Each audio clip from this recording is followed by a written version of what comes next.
Hey folks, David Bethune here from the Mimix company with another Miki Masterclass, Introduction to Markdown. Today we'll look at Markdown, an alternative to word processing style formatting that makes it easier for you to apply formatting to your text and move it around as your content changes and grows inside your wiki. So let's get started. All right, today we're going to look at Markdown and why I think it's going to be a great tool in your toolbox to make your documentation beautiful and easy to access for your users. Before I get too deep into it, let me show you where your Markdown reference guide or your cheat sheet lives inside Miki. It's down here in this left corner on the help icon whenever you're editing a page with the Markdown editor. So I'm going to close that and you can see a Markdown editing page behind me here and then bring it back up so you can see how to get to that. And everything we talk about today is listed here in the Markdown reference guide. So let's get into editing this page and see what you can do. So let's look at some advantages Markdown has over other ways of formatting your text. First of all, it may sound new, but Markdown's been around since 2004 and was invented specifically for this purpose of making documentation and collaboration tools easier to write. Today, you'll find Markdown in all kinds of documentation and collaboration tools, not only wikis and team chat and document sharing programs, but also things like Kanban boards, notepads, and personal writing tools.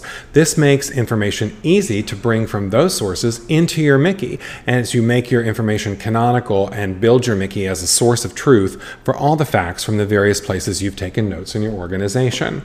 So the other thing that's really cool about Markdown is that it's completely plain text. There's nothing here in the Markdown that would keep me from importing this data into another program. Even if I needed to make a Word document out of it, there's already a converter to turn Markdown into Word. But even if there weren't and you had to just cut and paste this, you can clearly read and see all the words that are inside the finished document over here on the right side, even without the formatting. And that's very important. It lets you identify where those words are and to separate them from your formatting when you're working.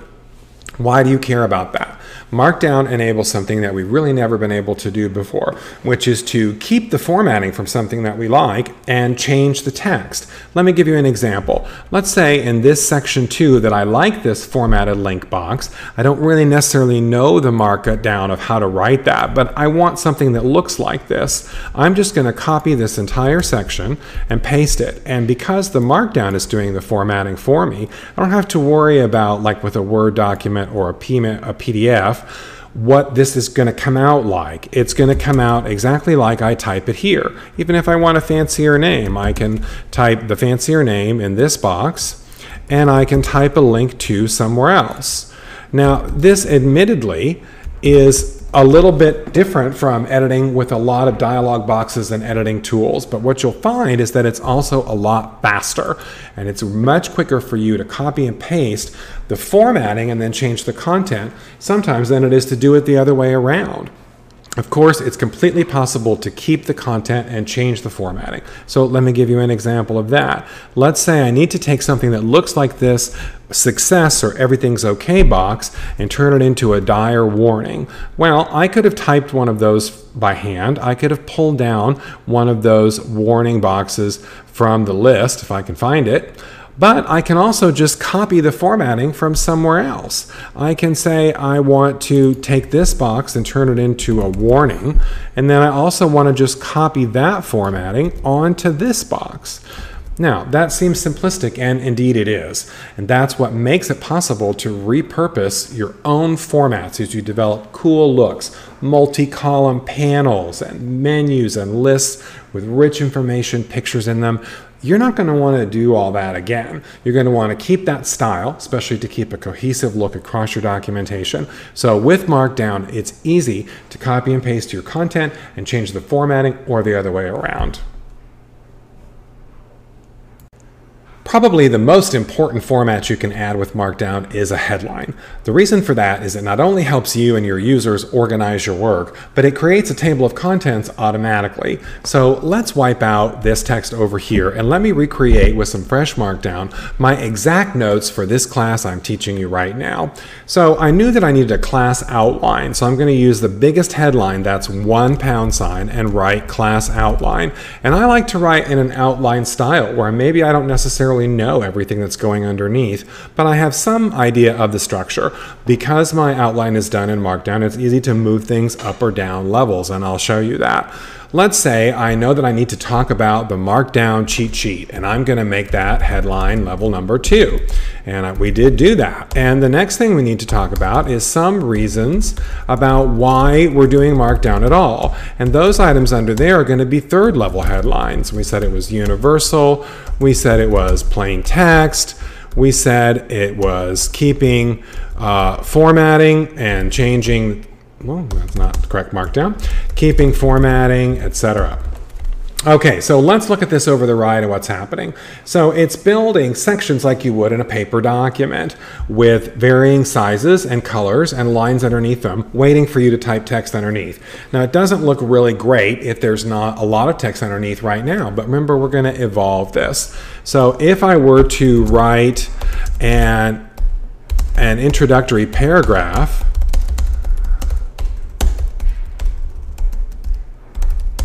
that would be one way of filling out this section.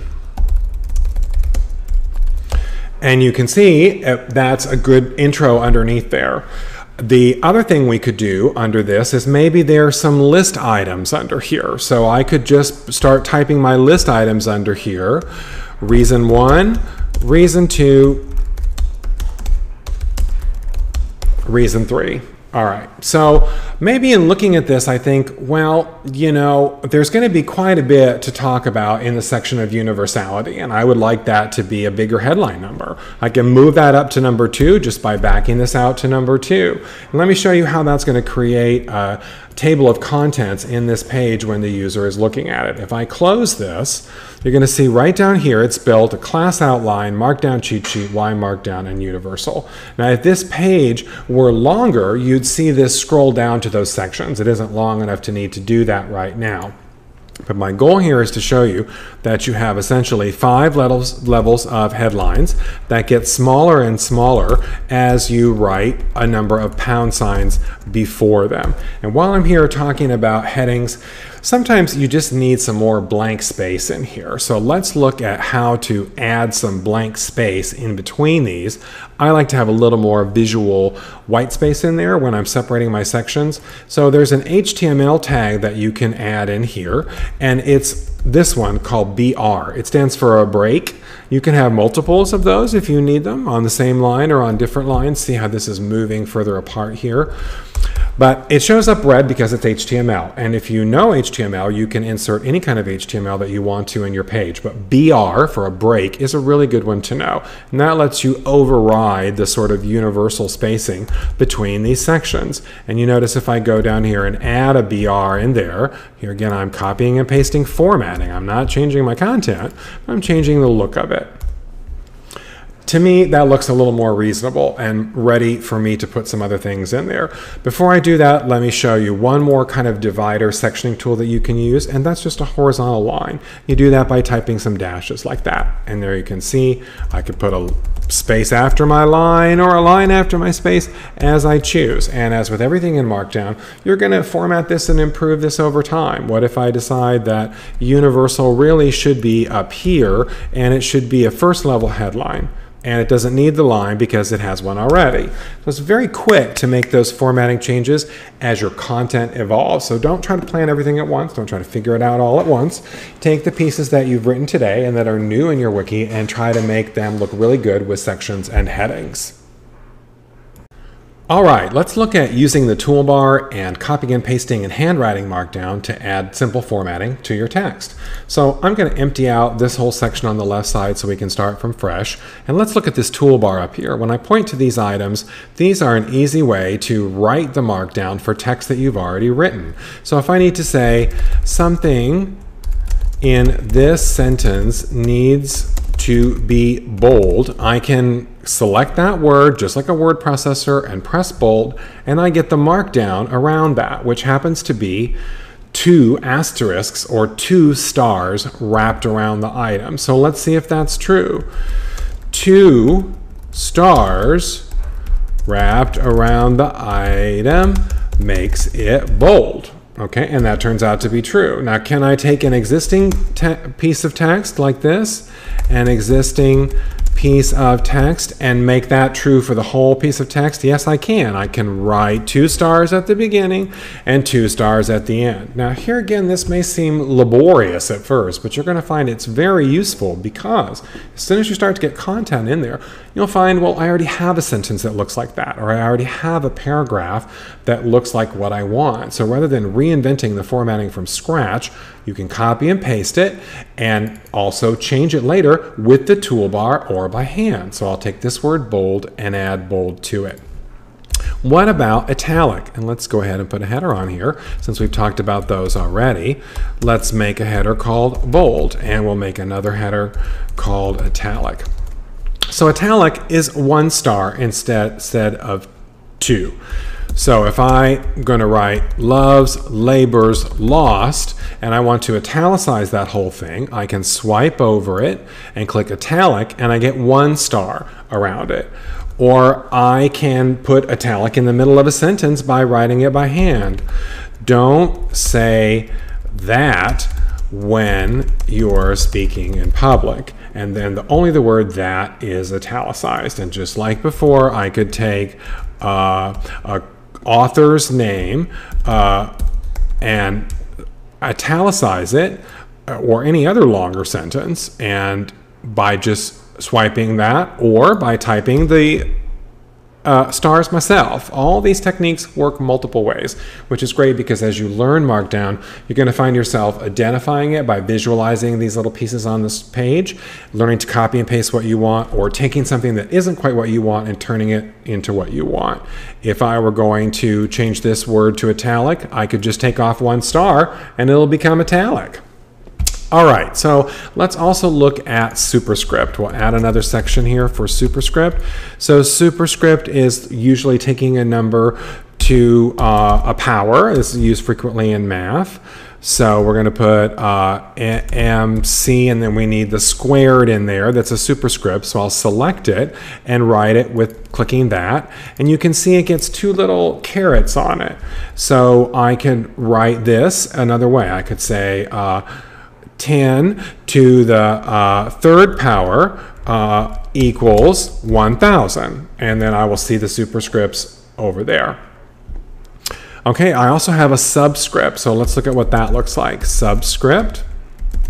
And just like before, if I don't know how to write a subscript, I want to say take the function f and take the I value off of it, and I need f to be italic, and I need I to be a subscript. There's my subscript on the toolbar, and it turns out writing the little squiggly guys, the tildes, okay, around the I, and then you can see that F has an I subscript underneath it.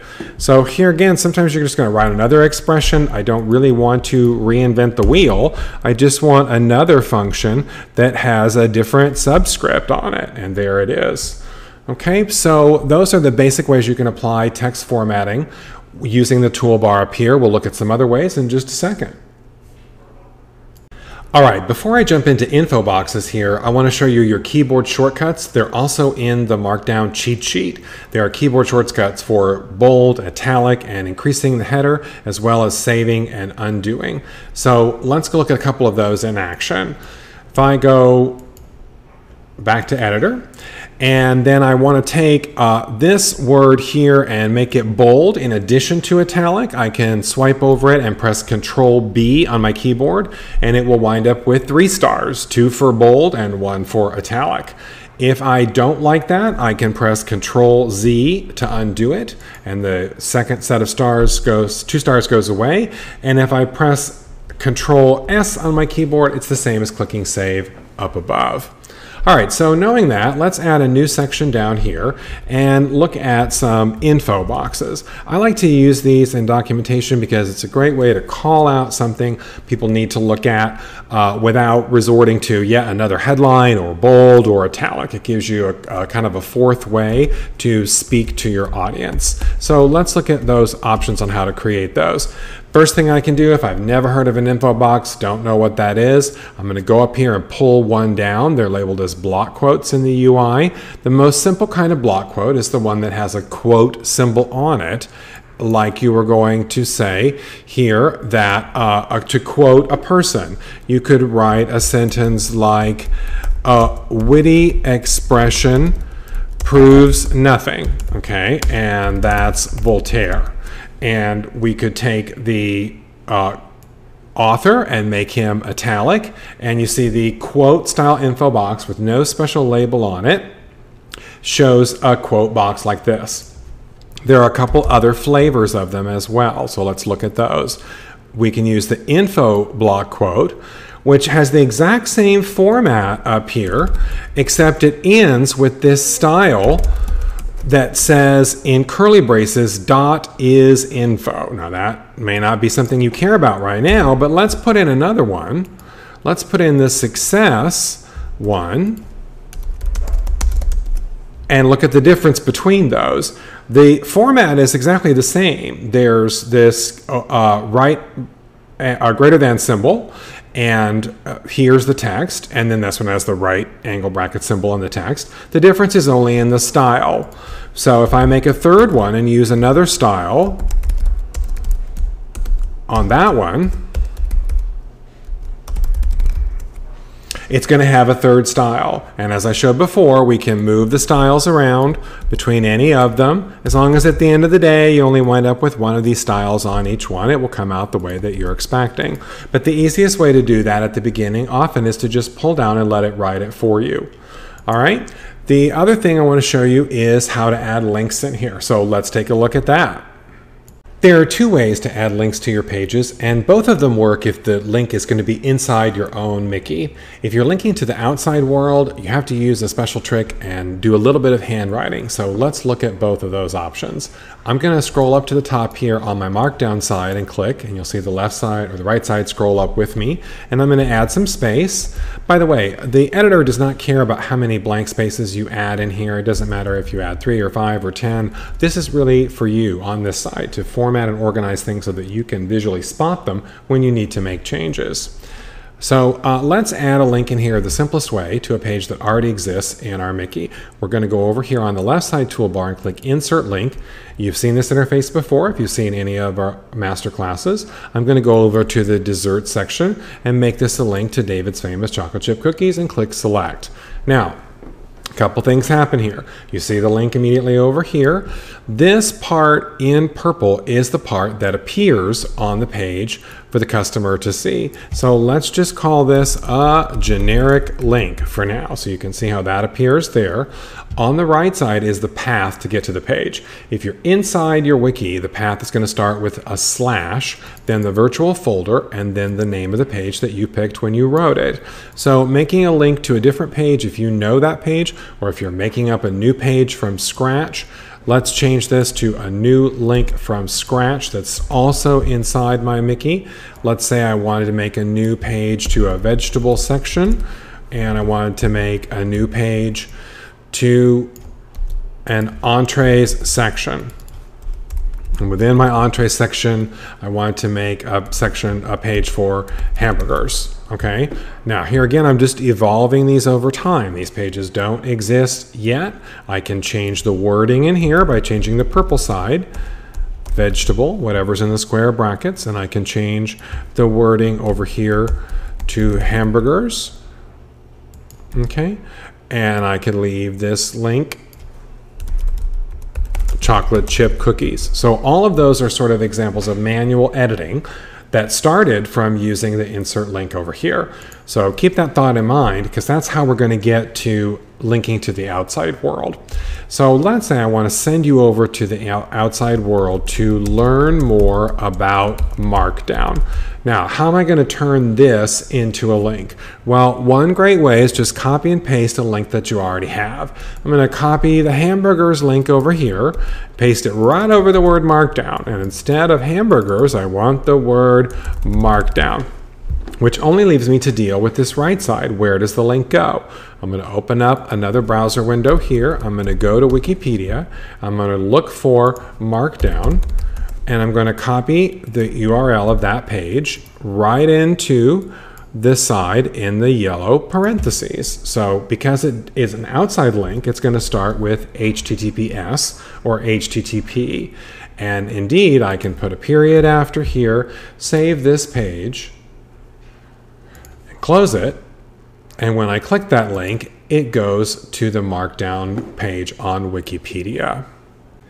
Linked lists are a great Markdown feature because they make it visually easy for your customer to identify what you're linking to and to give them a big chunky button to send them out to the outside world or inside your own wiki for another reference. So let's put these underneath the list section, and let's write a new area called link lists because they are just another type of list. So I'm going to make a list of links to a couple classic video games that you can play in the browser at the console library, living room library at the Internet Archive. So let's be sure that we put Coleco games on there and that we also put Sega games on there for now.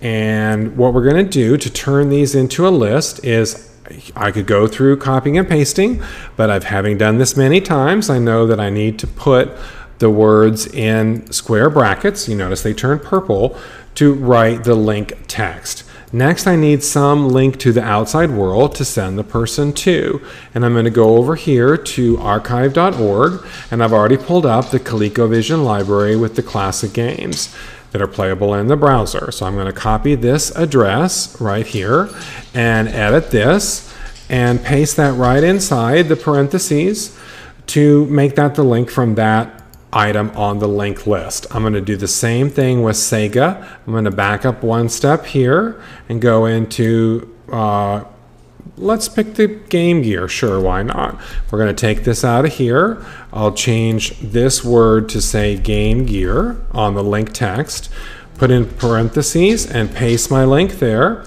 And now I have those two items. So far it looks just like a normal list with links on it. We can dress it up one more step. If we put a class on it inside curly braces, we can write .link-list and close the curly braces, and it's a links list, sorry, with an S. When we get the spelling right, you'll see that it becomes a nice bar type link. And I can add a blank in here like we looked at before to separate this out from the other sections, make it look a little bit better. And I can also test this out. If I save this page and go over and click on my item on my link list, it should navigate me to that section of the Internet Archive. And there I am. All right, so while I was talking about a links list, I said it should be together with the other kinds of lists because it was just a list itself. But notice that I wound up putting it under the links section. This is something that's going to happen to you very often. Like I said, you're not going to see the whole picture and everything that goes in at the beginning. So the great thing about a Miki or a wiki is that you can fix that as soon as you notice it, and I would encourage you to do that. Let's go ahead and fix that problem right now. It turns out when I scroll up and down in here, I don't really have any section about lists at all. So I know I need to have a section for lists, and I probably need to talk about simple lists. And I haven't really done that yet. So let's just give an example of a simple list that just starts with dashes. Okay, now I have this more complex example up here of a links list. By the way, I fixed the name to match better with the actual class that goes on here. And I'm going to take this out of the links section and cut it and put it right down here under lists as another example of a basic list. So now the two list types are together where we said they should be. So this is an example of revising your navigation, so to speak, your inside page navigation to reflect the content that you're developing. Make those headers make sense with what you have today and make it better tomorrow. The next thing I want to show you is numbered lists. And these are great because they number themselves. You never have to worry about which number is on something. Makes it really easy to add things, move them around, and continue a list later. So let's look at all those possibilities. So another type of list in our big list section here is a numbered list. And the simplest numbered list is to just start with the number 1. and write the first item, and then start with the number 1 again and write the second item, and start with number 1 again and write the third item. Now, why do we write 1, 1, 1 all the time? Because it makes it easy to insert something in here without renumbering them. So I still have a correct list, 1, 2, 3, 4. I can pull this second item back up to the top if it's supposed to really be the second item, and I still have 1, 2, 3, 4. I can add an item at the bottom, and I still have the correct numbering, 1, 2, 3, 4, 5. The other thing I like about this is that if you notice that you need to insert especially one of these block quote or info boxes in the middle of these, it's easy to continue the list later. So let's look at how to do that. Let's say you're in the middle of some instructions and you got to tell the person, well, don't forget to do this. So let's put up this notice and we'll say, don't forget to do this. And that's great, but now our list is renumbered. And in some programs, this would be a mess to fix this, but it's super easy in Markdown. All we have to do is write the number where we want to begin at this section. So I want to begin on number 4, and notice that I have 1, 2, 3, 4, 5, and every one that I write after that should also be a 1 dot. So number 6 comes very last. And here again, it's okay to move all of these around.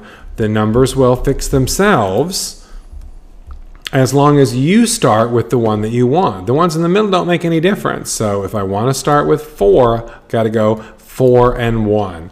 But it's not too difficult to start and move around a list and continue it with different numbers afterwards.